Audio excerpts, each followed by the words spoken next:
Et on démarre avec Banana. Allez, c'est parti. Banama, pardon. L'équipe de Banama, s'il vous plaît. Sous vos applaudissements. Un micro. Merci beaucoup d'avoir participé. Bravo pour être en finale du BioIM Challenge 2022. Quand j'affiche la diapo. C'est bon, tout va bien? On est entre nous, hein. Tranquille. Vous racontez votre projet, votre histoire avec votre passion. C'est parti. Bonjour à tous et merci de nous accueillir pour cette finale du BioBIM Challenge 2022. Le micro. Théo Barret et moi-même, Juliette Gendronneau, sommes deux étudiants à Subbiotech en 5e année et également deux membres de l'équipe Banama. Nous allons aujourd'hui vous présenter notre projet qui vise à combattre la maladie de Panama en vous proposant un produit de biocontrôle. La maladie de Panama est provoquée par un champignon qui attaque les bananiers de la variété Cavendish par les racines et induisant leur mort en les privant de sève brute. Le champignon responsable de cette maladie est un fusarium appelé TR4. Cette maladie touche les bananeraies du monde entier, puisqu'environ déjà 25 pays sont touchés à l'heure actuelle, et ce chiffre augmente à une vitesse exponentielle. En effet, durant les 3 dernières années, 10 pays supplémentaires ont été touchés. Comme aucune solution n'existe actuellement, les producteurs sont contraints d'incinérer ou de mettre en quarantaine leurs bananiers malades afin de limiter la propagation du TR4 et ainsi protéger le reste de leur production. Selon la FAO, le risque est donc de voir l'ensemble de la production mondiale de bananes Cavendish décimée par ce champignon.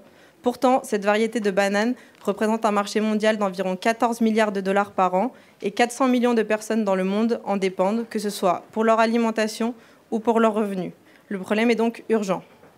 La solution du projet Banama repose sur l'utilisation d'un organisme naturel aux étonnantes capacités d'apprentissage et qui est présent dans de nombreux environnements. Sans le dénaturer, mais uniquement en le soumettant à des conditions bien précises, nous sommes parvenus à le rendre capable de produire un effet antifongique contre le TR4. Cela fait maintenant près d'1 an que nous avons commencé à démontrer notre preuve de concept en laboratoire et nous avons d'ores et déjà validé l'action antifongique de notre solution sur les spores du champignon. Comme vous pouvez le voir sur les images, lorsque l'on n'applique pas de solution, un réseau de filaments se forme, montrant la croissance du champignon. Cependant, lorsque l'on applique notre solution, il n'y a pas de formation du réseau de filaments. La croissance du champignon est donc détruite. Nos prochaines expériences visent à traiter les sujets suivants. Premièrement, nous savons que notre solution est stable durant les au moins premières 24 heures suivant son application. Il nous reste à déterminer la durée exacte de stabilité de la solution. Deuxièmement, nous devons déterminer la spécificité de la solution afin de ne pas endommager les écosystèmes environnants lorsque nous l'appliquerons dans les sols. Troisièmement, tous nos tests ont pour le moment été effectués en laboratoire. Il nous faut donc procéder à des essais in vivo. Et dernièrement, à ce stade, nous pensons que notre produit sera proposé en tant qu'action préventive, en tant que solution préventive. Il nous reste à confirmer si oui ou non, elle aura en plus une action curative. Finalement, nous pensons pour commercialiser notre produit sous forme de spray contenant le composé antifongique. C'est la fin de notre présentation. Merci de nous avoir écoutés.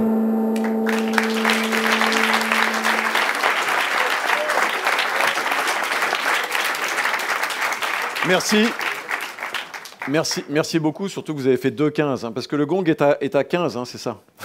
Pardon. Il vous rester 45 secondes, si vous voulez. Je sais pas. Hein, ouais, est-ce que les membres du jury ont une question sur le projet Banama? Ou est-ce que c'est limpide? Je rappelle que les membres du jury ont déjà lu les dossiers. Hein, donc c'est clair pour vous? Super. Merci beaucoup, Banama, Subbiotech. Je veux bien que nous rejoigne la glu des drosophiles. La glu des drosophiles, oui. Le gong est à 45 secondes. Ah, ok. Ah non, le gong est bien à 2,45. Ok. La glu des drosophiles. On en a un peu parlé tout à l'heure dans la plénière Gaston Berger.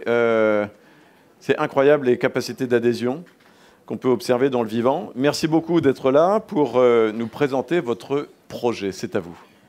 Bonjour à tous et à toutes, et merci aux organisateurs pour me permettre de présenter mon projet. Je m'appelle Manon Monnier, je suis doctorante en génétique à l'Institut Jacques Monod en 3e année, et aujourd'hui je vais vous parler de bioadhésifs. Les adhésifs, ils sont présents partout dans notre vie quotidienne, dans nos adhésifs, bien sûr, des emballages, des meubles ou même dans l'air qu'on respire, avec les composés organiques volatiles qui dégagent, et certains de ces adhésifs sont dangereux pour la santé et l'environnement. Notre objectif, dans notre équipe, avec Virginie, François Isabelle et Flora, c'est de développer un bioadhésif qui soit sans danger. Et pour ça, la glu des drosophiles est un modèle idéal. La drosophile, c'est une petite mouche que l'on trouve souvent sur les fruits mûrs. On la connaît très bien en biologie parce que c'est un organisme très utilisé en recherche, notamment en génétique, et on a de nombreux outils en biotechnologie qui ont déjà été développés grâce à elle. Donc on la trouve sur les fruits mûrs, mais aussi au laboratoire, bien sûr. Elle se développe selon plusieurs cycles. Donc le premier cycle que l'on voit ici, le premier stade étant la larve, le second stade la pupe, et c'est au stade de pupe que la glu est présente sur l'animal. La pupe, c'est l'équivalent de la chrysalide pour le papillon. Cette glu, elle est sécrétée au stade de larve, et elle permet à la pupe d'être attachée durant toute la métamorphose. La métamorphose a lieu pendant le stade pupal et permet le développement de la mouche adulte. Donc cette glu est très résistante, elle sèche en quelques secondes, et on la trouve sur plusieurs substrats. Dans la nature, ce sera sur des feuilles, du bois, le sol ou des fruits. Et au laboratoire, ce sera du verre, du papier ou du plastique. Notre objectif, c'est de comprendre quelles sont les protéines présentes dans cette glu pour pouvoir synthétiser un bioadhésif. Pour ça, notre méthode, c'est d'étudier plusieurs espèces de drosophiles. On compare la force d'adhésion de cette glu afin de déterminer celles qui sont le plus adhésives. Une fois que l'on connaît les espèces de drosophiles les plus adhésives, on peut donc étudier les protéines présentes dans cette glu. Et grâce aux outils génétiques qui sont déjà disponibles chez la drosophile, on voudrait extraire les motifs protéiques des protéines présentes dans la glu, adhésive, pour pouvoir ensuite synthétiser un bioadhésif. Si notre bioadhésif a les mêmes propriétés que la glu, il sera biocompatible, biodégradable, réversible, il sèchera en quelques secondes, sera adhésif pendant plusieurs jours sur une grande diversité de substrats. Donc, notre laboratoire a développé des techniques uniques pour étudier cette glu et on a déjà publié plusieurs articles scientifiques sur le sujet. Pour l'instant, on est en phase de recherche de protéines candidates et on voudrait rapidement passer à la synthèse du bioadhésif. Merci pour votre attention.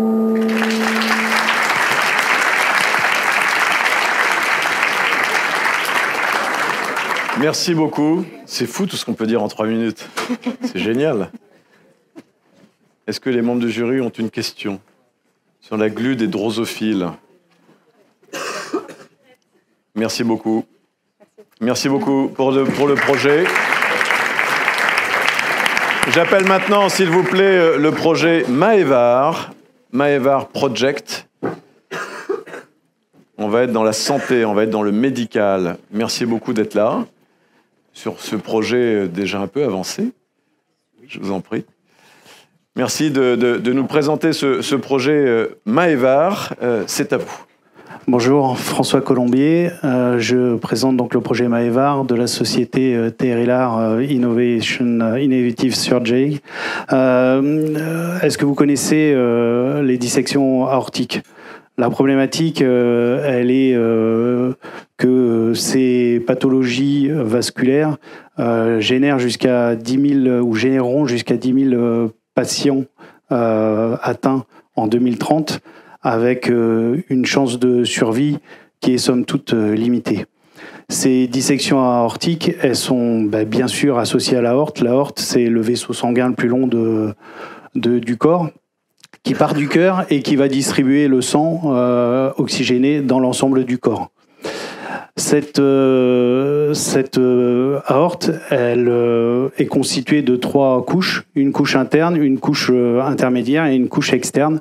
Cette couche interne est susceptible de se déchirer, engendrant une pression et un afflux de sang qui va dégénérer dans une dissection aortique. Donc c'est souvent problématique, ça peut aller jusqu'à l'explosion de l'aorte et donc la mort du patient. Deux cas, une pathologie de dissection aortique ascendante qui est traitée par une ouverture au niveau du cœur. Donc on ouvre, on coupe le bout d'aorte, on met un petit bout de polymère, de tube polymère et on colle et on recoue. une deuxième pathologie, qui est une pathologie de l'aorte descendante, qui va consister en une... alors là, on va être en système endoscopique et on va utiliser un système de film qui va être déployé au niveau de l'aorte et consolidé par un treillis métallique qu'on appelle un stent.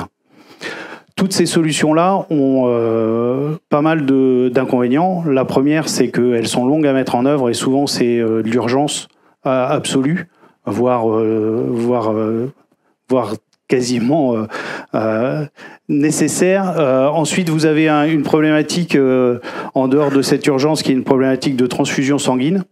Et enfin, vous avez une problématique qui est liée aux complications post-opératoires avec de multiples cas de problèmes pour recoudre les aortes. C'est très très fin. Les chirurgiens, aussi précis soient-ils, sont capables de toucher des vaisseaux, donc d'avoir des diffusions sanguines. Donc le projet, lui, TERELAR, il est là pour répondre à cette problématique-là en mettant en place une rustine. Cette rustine est basée sur la colle adhésive du milieu marin, biosourcée.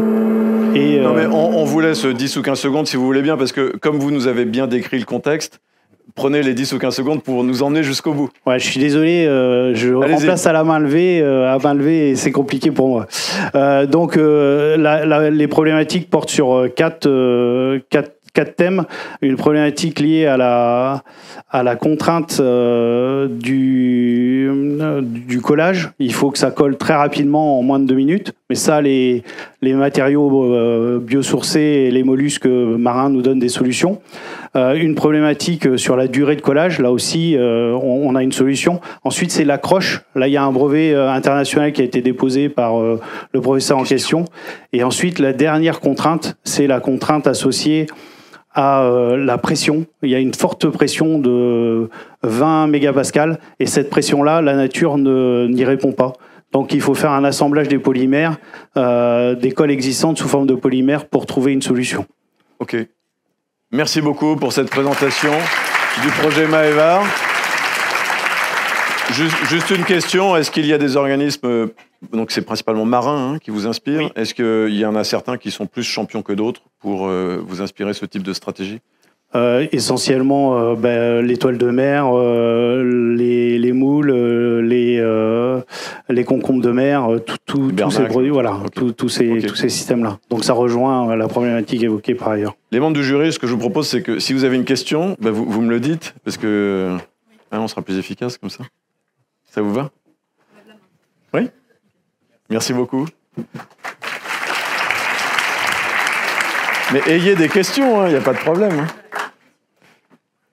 Merci beaucoup pour ce 3e projet de cette finale Biomime Challenge 2022. Je fais comme sur les plateaux télé et radio. Non, je plaisante. Alors, on y va avec Miko Glico, s'il vous plaît. Merci beaucoup d'être présent. J'imagine que c'est un petit travail en équipe. Alors, vous allez dire d'où vous venez, avec qui vous avez travaillé ce projet. Merci beaucoup. Miko Glico, c'est à vous. Donc, bonjour à tous. Déjà, merci de me donner l'opportunité de présenter donc, des travaux de ma thèse. Je suis actuellement doctorante au sein de la chaire Manta. Vous avez une bonne partie de mon équipe ici. Donc, effectivement, c'est un travail collectif. Je vais donc rentrer maintenant dans le vif du sujet, mais je vais commencer par un constat assez déprimant.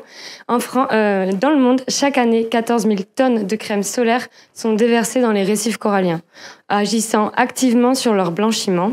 Et de plus, certains filtres UV actuels sont également décriés pour leur effet nocif sur la santé humaine.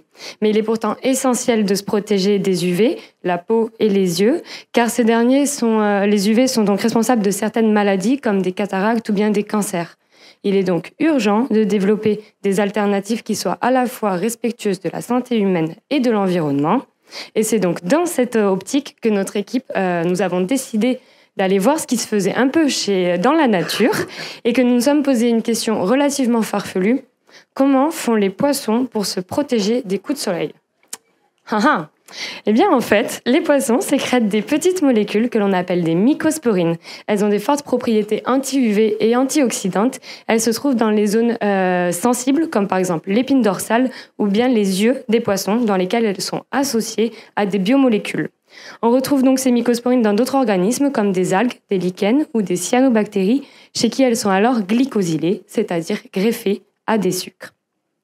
L'idée, c'est donc d'utiliser ces mycosporines comme nouveau filtre UV naturel dans des produits ophtalmologiques ou dans des crèmes solaires biosourcées et biodégradables, mais pas sous leur forme libre, car ce sont de petites molécules très hydrophiles, et donc dans l'œil, elles risqueraient d'être évacuées très rapidement, et dans une crème solaire, elles risquent de se retrouver dans l'océan dès le premier bain.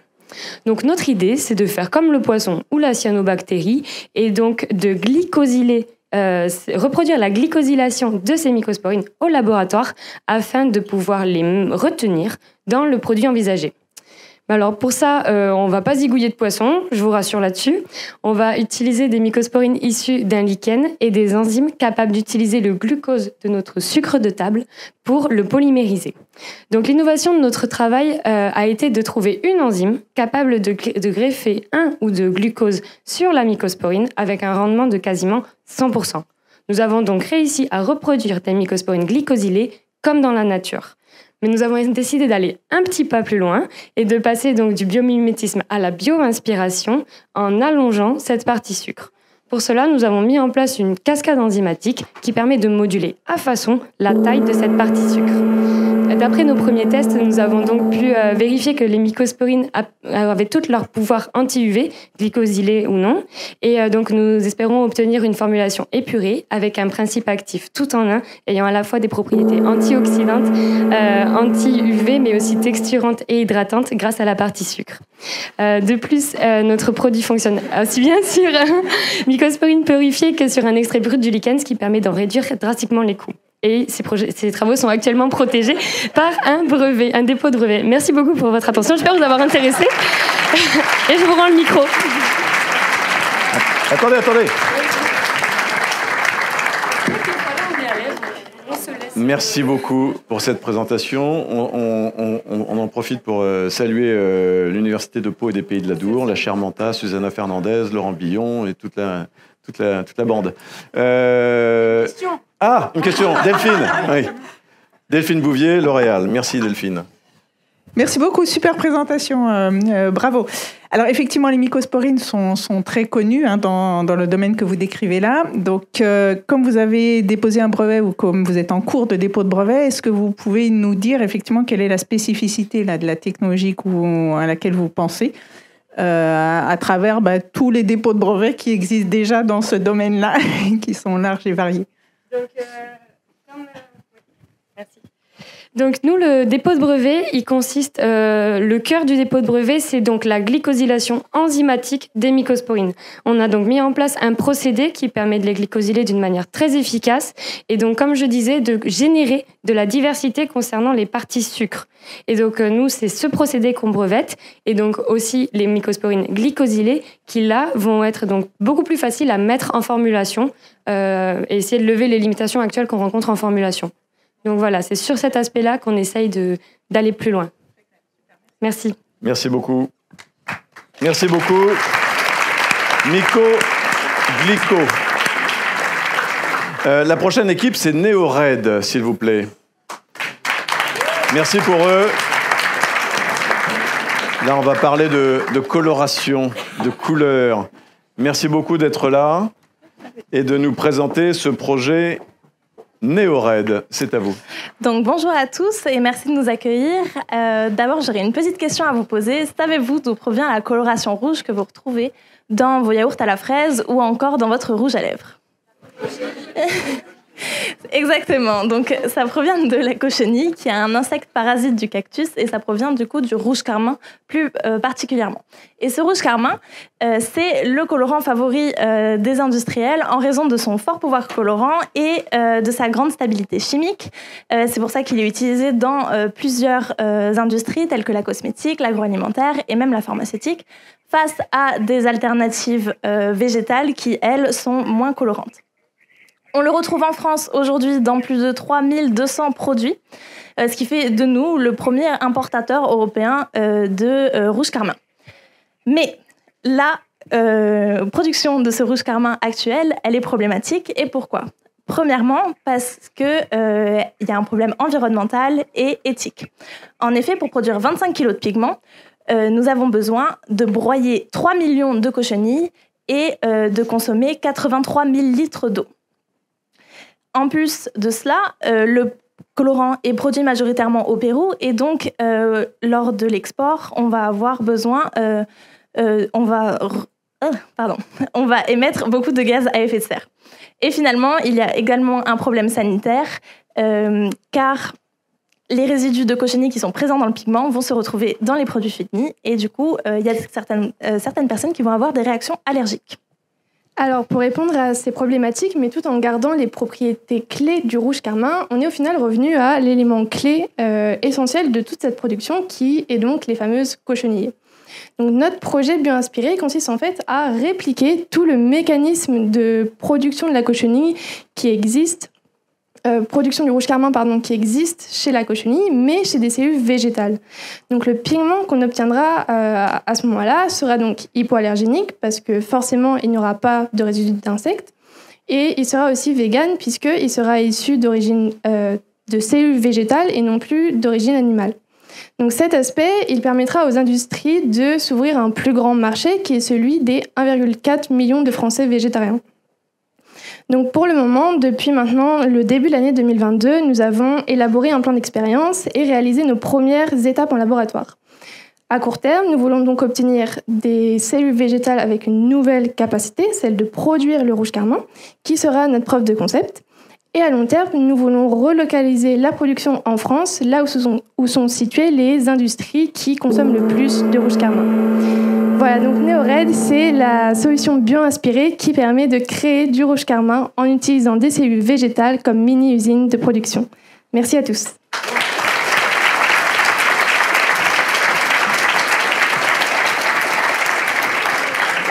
Merci. Merci beaucoup. Pas de questions, c'est très clair. Très bien. À quel niveau de développement êtes-vous ? Donc pour l'instant, comme je disais à la fin, on a établi les différentes étapes pour créer la partie génétique, et c'est-à-dire on a identifié tous les gènes qui sont chez la cochenille et que nous, on va vouloir transmettre chez la cellule végétale. Et donc on a créé la théorie de la construction pour pouvoir insérer cette partie-là chez les cellules végétales. Merci beaucoup. Bravo. Merci Subbiotech pour ce projet sur la coloration, la couleur dans le vivant. On en a eu un autre aperçu avec Serge Berthier ce matin en plénière. C'est assez stupéfiant. On enchaîne avec maintenant Plantifreeze, s'il vous plaît. Allez, supporters, vous pouvez vous manifester. Ça n'influence pas du tout les membres du jury. Ils sont totalement hermétiques. On est d'accord ? Bon, écoutez, merci d'être là. Non, je ne vais pas présenter avec vous. On ne va pas faire un nouveau trio. Merci beaucoup, Plantifreeze, de nous présenter votre projet. C'est à vous. Bonjour à tous. Merci de nous accueillir pour la finale BioMime Challenge 2022. Nous allons vous présenter le projet Plantifreeze, qui est une solution au problème des gelées tardives qui touche le vignoble français. Alors, nous sommes encore une fois une équipe de Subbiotech composée de 6 étudiants avec des spécialisations variées, allant de la recherche à l'œnologie en passant par le marketing. Vous l'avez peut-être entendu parler ces dernières années, mais tous les ans, les viticulteurs font face à de graves problèmes, les gelées tardives.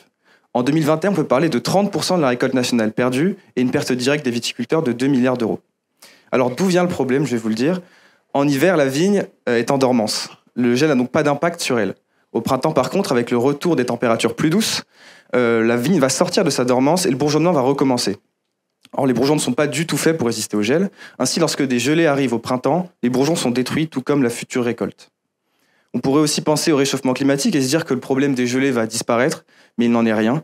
Les températures douces arrivant de plus en plus tôt dans l'année, la vigne va sortir de sa dormance de plus en plus tôt, exposant encore plus les bourgeons aux gelées. Nous ne sommes pas au BioMime Challenge pour rien. La nature a la solution et notre mission, c'est de l'utiliser pour protéger les vignes françaises. Nous avons étudié plusieurs espèces capables de résister à des températures extrêmes. Et nous avons sélectionné un insecte capable d'hiberner et de résister à des températures allant jusqu'à moins 30 degrés. Mais comment fait-il ? Cet insecte tire son pouvoir de protéines antigel ayant deux capacités. La première, c'est d'abaisser le point de congélation de l'eau. La deuxième, c'est d'empêcher les cristaux de glace déjà formés de se développer. Et c'est exactement ce dont nous avions besoin pour imaginer une protection efficace et respectueuse de l'environnement. Nous travaillons sur une solution pulvérisable de protéines couplées à d'autres composants pour protéger les bourgeons. Alors aujourd'hui, il existe bien des techniques pour se protéger du gel. On pourrait parler des hélicoptères qui survolent les exploitations, mais la plupart sont basés sur la combustion de produits carbonés. Prenons l'exemple de la bougie de paraffine, qui est la technique la plus utilisée. Une exploitation moyenne qui voudrait se protéger une nuit avec cette technique, le viticulteur devra investir 40 000 €, installer 4 000 bougies à la main, et pourtant, il perdrait tout de même 15% de sa production en émettant 53 tonnes de CO2. 53 tonnes, c'est l'équivalent de 8 vols Paris-Sydney. C'est donc un désastre à la fois écologique et financier pour le viticulteur. A l'inverse, la solution Plantifreeze, s'inspirant d'organismes vivants, sera plus éco-responsable et permettra une meilleure rentabilité. De plus, son utilisation est bien plus simple. Elle utilise des pulvérisateurs déjà présents dans la quasi-totalité des exploitations viticoles. C'est un projet qui nous motive vraiment et nous sommes motivés à aller jusqu'au bout de ce projet. Et nous sommes rentrés il y a 6 mois en laboratoire et nous avançons continuellement sur la rédaction de notre preuve de concept. C'est la fin de cette présentation. Merci de votre attention.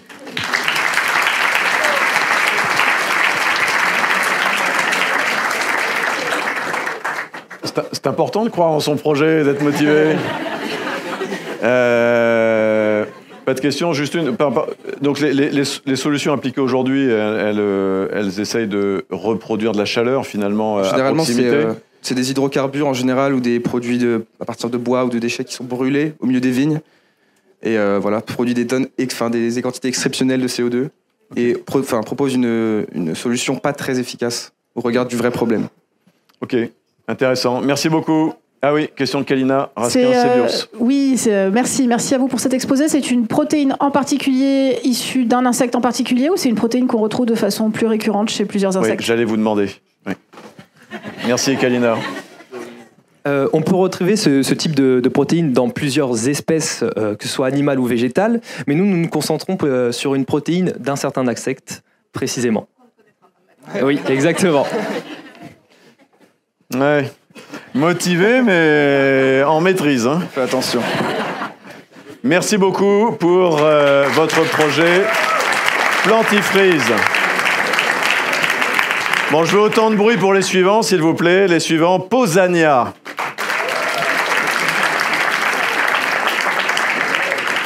Merci d'être là. Merci d'avoir participé à ce concours Biomime Challenge. On a lancé ça en 2017, à la 2e édition de Biomime Expo. On était encore à Senlis quand on a lancé ça. Il y a plein de gens formidables qui ont des projets formidables et on trouvait sympa de vous proposer cette petite vitrine et de vous encourager. Il y a pas mal de projets du Biomime Challenge, lauréats ou pas, qui ont continué parce qu'ils étaient motivés. Et qui ont même créé des boîtes dans la foulée. Donc, ça sera peut-être votre cas. Merci de nous présenter Pausania. Merci. Connaissez-vous la différence entre un caleçon et une carapace de crabe, messieurs, dames ? Non ? Vous n'avez pas d'idée ? C'est normal. Il n'y a aucune différence entre les deux. Puisque le caleçon, il est porté par l'homme et les carapaces de crabe, elles sont portées par l'homme aussi. C'est bizarre. C'est pas si bizarre que ça, je vais vous expliquer tout de suite. Chez Pausania, les passionnés du textile, nous en avions un petit peu assez d'entendre dire que notre industrie est une des plus polluantes au monde. Alors on s'est rapproché de la nature afin de trouver des solutions. Et voici ce que l'on a pu observer. Les techniques de déménagement des Bernard l'Ermite. Est-ce que vous étiez au courant que les Bernard l'Ermite, quand ils ont un petit peu trop grossi, ils sont capables de prendre leur petit bagage, ils prennent leurs petites pattes et ils changent de coquille. Ils vont dans une coquille un peu plus grande qui a été laissée par le voisin. On s'est inspiré de ça pour concevoir Pausania. Pausania, c'est un textile issu des carapaces de crabe et des coquilles de moule. Pour le produire, on utilise le process suivant. On broie des carapaces, on les déprotéinise, on les déminéralise et on les décolore. On obtient ce que l'on appelle de la chitine que l'on réduit en poudre. On passe aussi dans un process de filage, Le filage dans le textile, c'est ce qui nous permet d'obtenir les belles bobines de fils de crustacés. Ces bobines, on les passe sur un métier à tisser, on tisse des rouleaux de tissu. Ces rouleaux de tissu, on les passe dans des bains d'après pour leur conférer une nouvelle couleur éventuellement. Et on est prêt à envoyer des nouveaux matériaux écologiques dans des usines de fabrication de vêtements pour produire vos futurs vêtements. Ces matériaux textiles, ils sont écologiques, antibactériens et il paraît même qu'ils remontent le moral. Et plus sérieusement, vous l'aurez compris, nous souhaitons utiliser la chitine qui est générée par les crustacés afin de produire des matériaux écologiques dans le domaine de l'habillement. Et cette chitine, on n'en manque pas, figurez-vous, puisque les crustacés en génèrent plus de 2,3 milliards de tonnes par an. Et en France, dans certaines régions maritimes, c'est plusieurs milliers de tonnes de déchets, de coquilles que l'on retrouve aux abords des bateaux de pêche. Ça en fait des matériaux écologiques à concevoir, n'est-ce pas ? Et on avance sur ce projet avec deux grands prospects. Un qui est dans le milieu du sous-vêtement, l'autre qui est un grand groupe de luxe.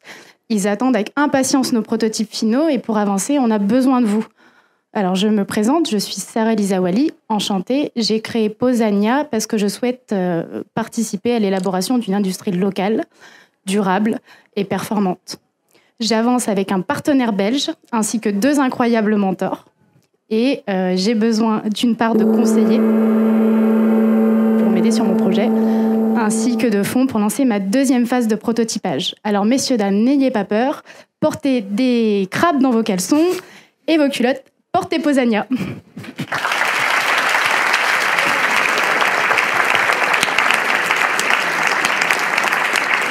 Merci beaucoup. Une question de Delphine Bouvier. Merci Delphine. Merci beaucoup Sarah. Du coup, la 2e phase du projet et les fonds seraient utilisés comment ? Les fonds, ils seraient utilisés d'une part pour racheter du fil de crustacés, enfin à base de crustacés, et d'autre part pour lancer des essais de tissage et de tricotage. J'en ai pas parlé dans le pitch. Donc les essais, je peux les lancer gratuitement grâce à mon partenaire, mais j'ai besoin de fonds pour acheter le fil et éventuellement pour faire des essais de résistance à l'abrasion, etc. Merci beaucoup. On apprend plein de choses. Il reste à faire ça avec de la fibre textile issue de la protéine de soie d'araignée développée par nos amis allemands d'AM Silk et de l'université de Bayreuth. Je tiens à préciser il reste 2 équipes. Je tiens à préciser notamment pour les équipes Subbiotech que c'est une petite camarade à vous, Constance Gournay, qui est en régie, qui est en stage chez New Corp sur BM Expo, qui s'éclate mais qui est responsable du gong. C'est ça que je voulais dire. Allez, on enchaîne avec Pyrofoam, s'il vous plaît. Si je l'ai bien dit.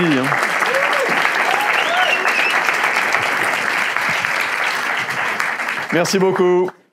C'est à vous. Bonjour à tous. Est-ce que vous savez ce que ça veut dire pyrophile ? Non ? Pyrophile, ça veut dire qui aime le feu. Et sachez qu'il existe des plantes pyrophiles. Vous me direz que c'est étrange parce que les plantes, c'est de la matière organique. Et la matière organique, ça brûle. D'ailleurs, on l'a bien vu cet été avec plus de 62 000 hectares de forêt partis en fumée, rien qu'en France. C'est 6 fois la superficie de Paris. Et avec le réchauffement climatique, ça ne va qu'empirer. Pourtant, les plantes pyrophiles savent résister au feu et même en tirer profit. On s'est dit que c'était génial et on s'est demandé comment les plantes faisaient pour ne pas brûler. On s'est notamment intéressé à 2 espèces, le chêne-liège et les pommes de pin. Le chêne-liège se protège de la chaleur grâce à son écorce possédant une structure alvéolaire et des composés aromatiques ignifuges. La pomme de pin, cependant, a développé une stratégie pour libérer ses graines au moment le plus propice à leur germination, juste après un feu, quand la terre est riche en cendres et donc fertile. On a combiné ces 2 mécanismes pour développer Pyrofoam, un additif à double action qui tente à empêcher les reprises de feu tout en favorisant la régénération de la biodiversité. Alors, Pyrofoam, comment ça marche ? Donc, Pyrofoam, il vise à faciliter le travail des pompiers en empêchant les reprises de feu. Alors, c'est un additif qui s'utilise tout simplement en le mélangeant à de l'eau qu'on va disperser sur les zones brûlées après avoir éteint l'incendie. l'additif, il agit en créant une couche ignifuge, comme dans le chêne liège. Donc, en cas de reprise d'un feu de tourbe, par exemple, la couche va se gonfler et créer une barrière poreuse qui va étouffer les flammes. Ensuite, la partie régénération de la végétation, elle sera assurée car Pyrofoam contient des graines encapsulées dans des résines végétales qui vont fondre au contact de la chaleur et ainsi les semer au moment propice, comme dans la pomme de pin. Vous vous demandez en quoi c'est mieux que les solutions actuelles? D'abord, Pyrofoam est le seul moyen qu'on connaît pour empêcher la reprise des feux. En plus, c'est biosourcé, non toxique, biodégradable et c'est adaptatif. C'est-à-dire que les espèces contenues dans la solution peuvent être choisies en fonction des conditions locales, climatiques locales. Ainsi donc, Pyrofoam soutient le développement de forêts plus résistantes et plus diversifiées. Voilà. En plus, ça peut être utilisé par de nombreux acteurs, notamment les agriculteurs, qui ont montré cet été qu'ils savent assister les pompiers. Oui, et donc, alors d'où vient ce projet et où est-ce qu'on en est? Donc ce projet, il a été développé par 5 étudiants du Master BIM, Bio-Inspired Materials, de l'Université de Pau et des Pays de l'Adour. Donc on l'a développé dans un esprit de biomimétisme, de l'observation du vivant jusqu'à la création d'une innovation. Et donc l'une des prochaines étapes serait de procéder à des tests en laboratoire afin d'avoir une proof of concept.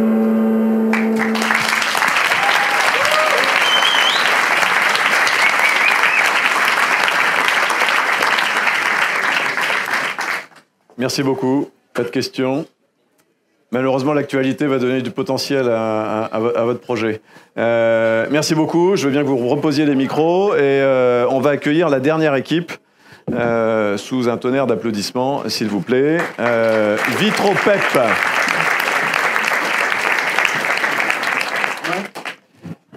Merci beaucoup d'être là et de présenter Vitropep. Bonjour. Alors, qui aime les piqûres? Personne? Bon, c'est normal. Ça fait un peu peur. Des fois, ça fait mal. Ça fait beaucoup de déchets contaminés et coûteux. On a fait quand même 14 milliards d'injections en 2021. Et on a souvent aussi des problèmes de stabilité en température. On a 25% des vaccins qui ont été abîmés par des problèmes de chaîne de froid. Et donc voilà, c'est très courant, mais problématique par bien des aspects. La solution, on pourrait la trouver avec les tardigrades, des petits animaux microscopiques qui sont des champions de la survie. Ils résistent aux radiations, ils résistent aux changements de température extrêmes, ils résistent au vide spatial ou à des pressions de 1000 atmosphères, ils résistent à une déshydratation quasiment complète. Leur secret, c'est la cryptobiose. C'est en fait un état de dormance où l'organisme se déshydrate à 99%. Le corps du tardigrade va se remplir de sucres amorphes, comme les tréhaloses. Et on sait également qu'il possède des protéines spécifiques qui sont amorphes et désordonnées et qui restent stables dans cet état de cryptobiose. Et nous, on va s'inspirer de ça pour créer un biomatériau à base de protéines. Donc on fait une modification sur des peptides ou des polypeptides spécifiques et on obtient un biomatériau qui va être stable, amorphe et qui peut être moulé sous diverses formes. Et on va encapsuler dedans les médicaments qu'on veut injecter. Une des formes qui nous intéresse, c'est la forme de la plaque de micro-picots. Donc on a une plaque qu'on va poser sur la peau. Ces petits picots, ces petites micro-aiguilles, ils vont se mettre dans la peau et au contact, en traversant la peau, ils vont se diluer et injecter le médicament. C'est sans douleur, il n'y a pas de déchets à la fin et cette matrice amorphe va stabiliser et protéger le médicament. Donc nous avons créé la société en juillet.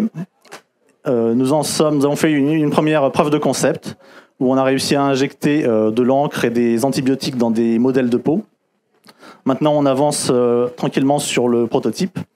Et donc, nous sommes à la recherche à la fois de partenaires industriels et de financement pour pouvoir développer ça. On regarde en particulier des peptides liés au diabète, parce qu'on sait que c'est un gros marché. Et donc, voilà, nous sommes Vitropep, la start-up qui cherche à améliorer la délivrance des médicaments et peut-être des cosmétiques aussi. Et merci.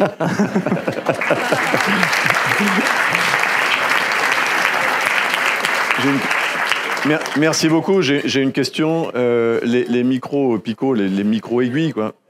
Donc ça va pas très loin.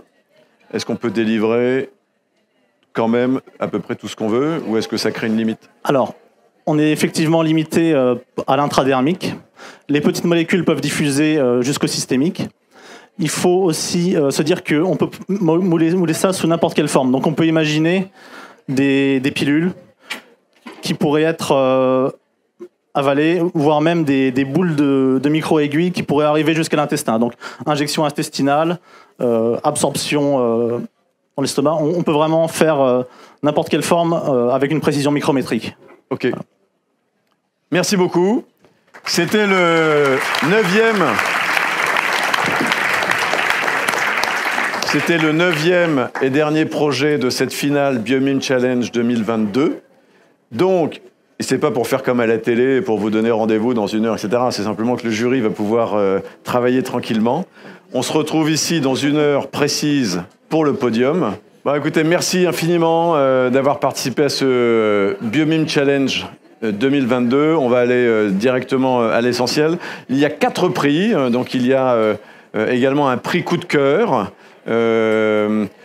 À chaque fois on le dit, mais c'est vrai que tous les projets sont vraiment qualitatifs. On a été surpris quand on a mis en place cet appel à projet, ce concours en 2017, parce que dès la première année, vous nous avez proposé des projets étonnants, de réflexion, de construction, d'aboutissement. Et donc ça, à chaque fois, à Biomime Expo. Alors pour tout vous dire, on est en aveugle total, nous, du côté de l'organisation. D'abord parce que vous répondez jusqu'à l'heure fatidique à minuit. Donc, mais ça, c'est comme les inscriptions, hein, 1500 inscriptions les 3 derniers jours, c'est gentil pour nos nerfs. Donc, on est en aveugle total, et puis évidemment, on ne participe pas au jury, on n'influence pas. On va démarrer, je remettrai aussi, alors 2 choses, un magnifique trophée, collector, bon, c'est simple, hein, c'est une brique de bois. Iman a proposé des petits jeux, tu pourras dire peut-être 10 secondes sur le jeu en plus. Et puis, il y a des prix, il y a 3000 € de prix. Et donc, je fais des virements. Alors, je ne voudrais pas dire de bêtises. Non, parce qu'à chaque fois, j'oublie ça ne mérite pas un grand chèque. Il y a 3000 € de prix pour les lauréats. Donc, de mémoire, je crois que c'est 1200, 800, 600, 400. Voilà. On fait ce qu'on peut. C'est un petit coup de pouce pour avancer. On va démarrer par le coup de cœur. Biomime Expo, Biomime Challenge 2022. Est-ce qu'un membre du jury veut décerner ce coup de cœur? Kalina, merci beaucoup pour annoncer le lauréat du coup de cœur 2022. Nous avons le plaisir d'adresser ce prix du coup de cœur 2022 à Plantifreeze. Plantifreeze.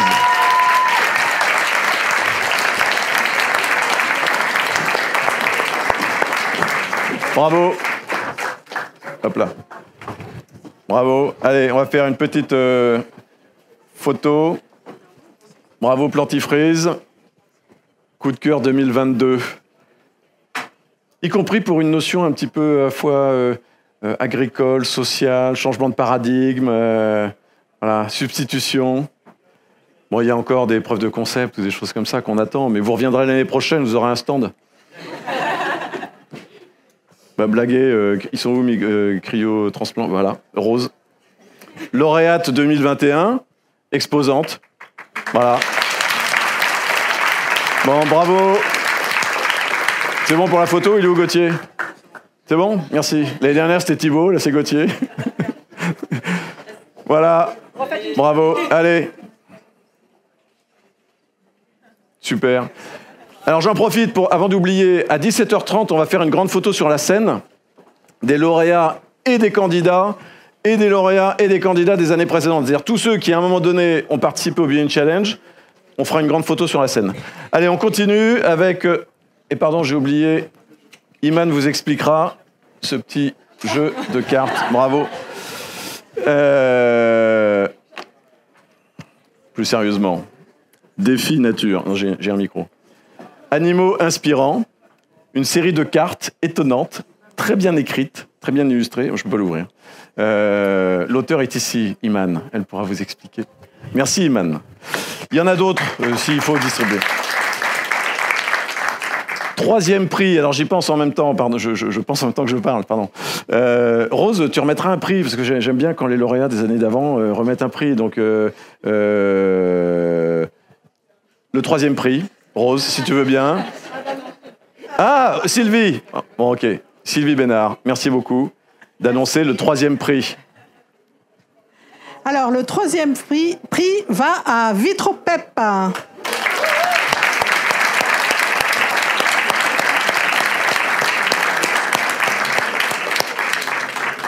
Bravo.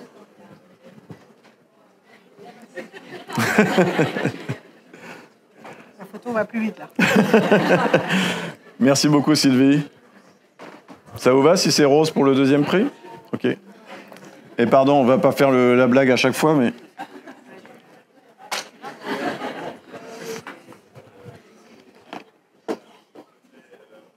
Deuxième prix, Biomime Challenge 2022. Donc le deuxième prix revient à Pyrofoam. Bravo.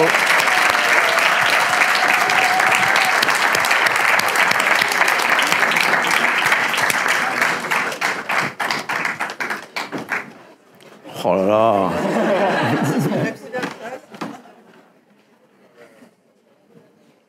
Bravo. Protégeons les forêts. Le jeu de cartes. Merci beaucoup. Bravo, bravo Pyrofoam.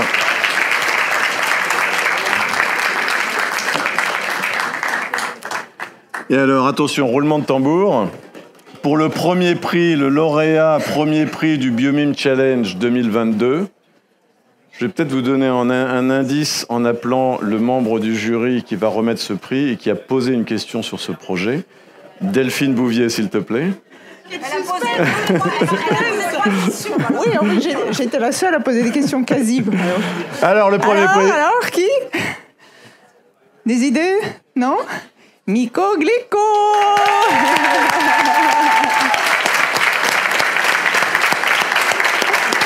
Bravo, bravo.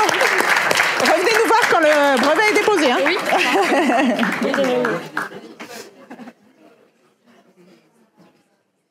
Bravo. Bravo. Merci à vous. Un petit mot. Allez, le premier prix, un petit mot. Merci à vous tous de m'avoir écouté, de m'avoir laissé l'occasion de présenter mes projets de thèse. Ça fait toujours plaisir de voir que la recherche qu'on fait, on touche du doigt des applications vraiment super chouettes. Donc voilà, merci pour tout et merci à mon équipe, à la Chermanta, donc de me permettre d'avoir un environnement de travail aussi agréable et aussi à mon laboratoire de Toulouse, le Toulouse Biotechnology Institute. On est très content d'apporter un petit coup de projecteur sur la Nouvelle-Aquitaine, la Chermanta, l'UPPA à travers ce premier prix. Bravo. Merci.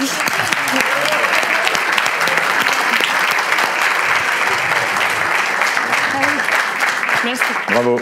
Merci.